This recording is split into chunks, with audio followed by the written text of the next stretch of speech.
الحمد للہ رب العالمین والصلاة والسلام علی سید الانبیاء والمرسلین وعلی آلہ وصحبہ اجمعین، اما بعد فاعوذ باللہ من الشیطان الرجیم، بسم اللہ الرحمن الرحیم۔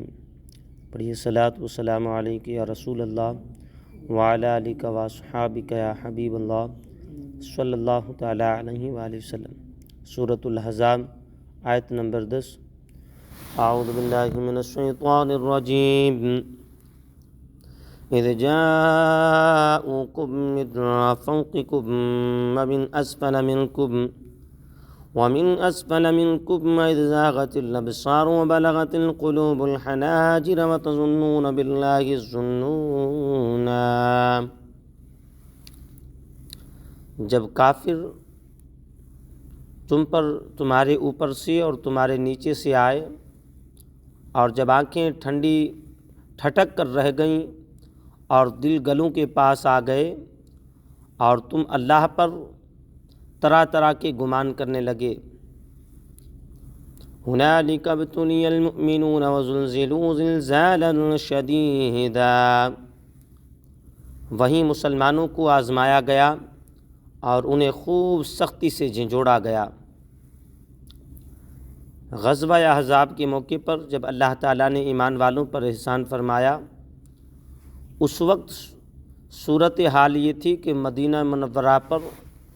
حملہ آور ہونے والے لشکر میں سے وادی کے اوپر کی طرف مشرق سے اسد اور غطفان قبیلے کے لوگ مالک بن عوف اور نصری اور عینہ بن حسن فزاری کی سرکردگی میں 1000 کی جمعیت لے کر آئے، اور ان کے ساتھ طلحہ اور خالد اسدی بن اسد کی جمعیت لے کر، اور حی بن خطب یہودی بن قریظہ کی جمعیت لے کر، اور وادی کے نچلے جانب مغرب سے قریش اور کنانہ قبیلے کے لوگ ابو سفیان بن حرب کی سرگردگی میں آئے۔ اس وقت لوگوں کی آنکھیں ٹھٹک کر رہ گئیں اور رعب و ہیبت کی شدت سے حیرت میں آ گئیں، اور خوف و اضطراب اس انتہا کو پہنچ گیا کہ دل گویا گلوں کے پاس آ گئے، اور منافق تو یہ گمان کرنے لگے کہ اب مسلمانوں کا نام و نشان باقی نہ رہے گا، کیونکہ کفار کی اتنی بڑی جمعیت سب کو فنا کر ڈالے گی،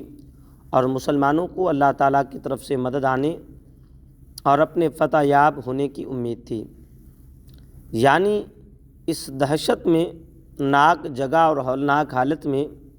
رعب اور محاصرے کے ذریعے مسلمانوں کے صبر و اخلاص کو آزمایا گیا، اور اس جنگ میں ناداری، داخلی دشمنوں یعنی یہود مدینہ کا خطرہ، خارجی دشمنوں کی الغار، اس کے علاوہ اپنی بے سر و سامانی وغیرہ سب مسائل جمع ہو گئے تھے، اور یہ ایسی چیزیں تھیں جن سے بہادر کے دل چھوٹ جاتے ہیں، مگر سچے غلامان مصطفیٰ صلی اللہ علیہ وسلم ایسی آفات میں بھی اللہ تعالیٰ کی دی ہوئی توفیق سے ثابت قدم رہے، اور حضور صلی اللہ تعالیٰ علیہ وآلہ وسلم کے شانہ بشانہ کھڑے رہے۔ اللہ تبارک و تعالیٰ ان نفوس قدسیہ صحابہ اکرام علیہم الرضوان کا صدقہ ہمیں نصیب فرمائے، اور اللہ ہمیں نیک و متقی بننے کی توفیق نصیب فرمائے۔